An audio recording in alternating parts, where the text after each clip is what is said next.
God bless everyone. Mari here.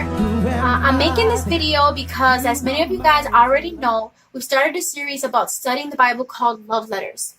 And Stephen has challenged some leaders to make these videos of us using the Bible strategies we learned in the workshop so that you all can have an idea about how to go about it in your own time.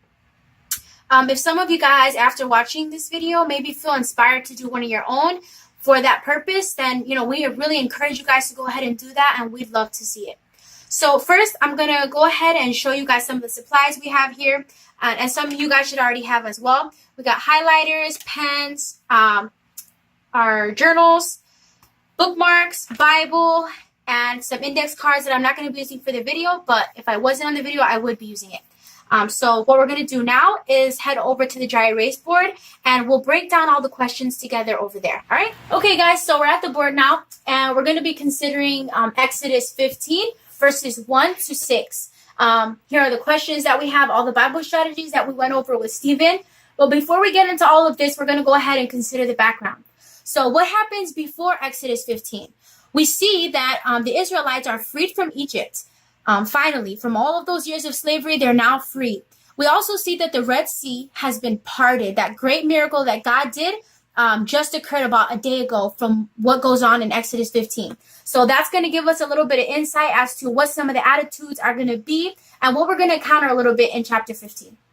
So we're going to go ahead now and read these verses. So if you guys want, go ahead and follow us here, or you guys can take out your own Bibles, whatever pleases you guys.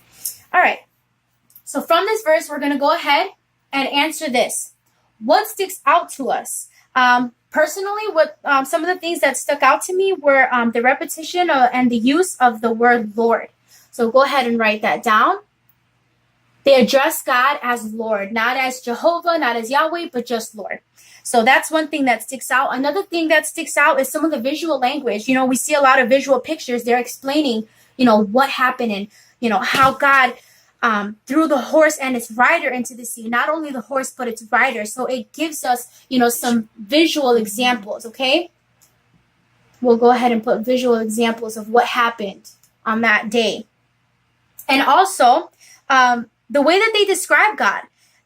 God here is not, love, love, love. Yes, God is a God of love, but here we see another side of God. And, they say it straight out in verse 3, the Lord is a man of war. So we see God as a powerful and as a person of war. All right. So number 2, what does this say about God?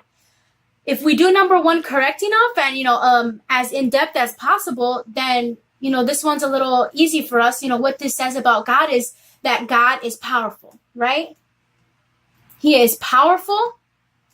And what else? That God works for us. Okay? He's not a God that looks afar off in our need, but he works for his people. All right? Number 3, what does the passage want me to do? Well, personally, I feel, knowing a little bit of these things that happen here, what God wants us to do is maybe just to see him as powerful in our lives and to know that God works for his people. Right? To see God as powerful and glorious. Go ahead and write that. And the last one, where is Jesus? That's the best one, right? Where is Jesus in this passage? Like Stephen said in the workshop again, sometimes it's going to be a little hard for us. It was hard for me reading this to find Jesus right away because they don't just say, this is Jesus. But you guys can go ahead and use some clues or maybe some things that remind you of, some characteristics that are talked about in the New Testament about Jesus. If that rings a bell, you're like, wow, that's how, Mark describes him, or that's how Matthew describes him. So there are, some little clues that the Bible does give you in the Old Testament. So for me, some of the clues that I picked up on were how they described Jesus, or how they described God as dashing the enemy in pieces, and how that God put the enemy at the depths. Okay, that's what this verse is talking about, how the depths cover our enemies. All right. And so it kind of rung a bell for me. Many times in the New Testament, it says that everything was placed underneath Jesus's feet. And that when Jesus died and made that great sacrifice, that God gave him all authority in heaven and earth, and he gave him the authority and placed everything underneath his feet. So in my opinion, I mean, I would say that at the end, verse 16, when it says, your right hand, O Lord, has become glorious in power. Your right hand, O Lord, has dashed the enemy in pieces. I would go ahead and say that Jesus is the right hand that's talked about in this verse. And it shows us, it just gives us a little preview as to what was going to come, as to what Jesus was going to do in the future. Yes, in this chapter, it's in the chapter before, it was the seas parting.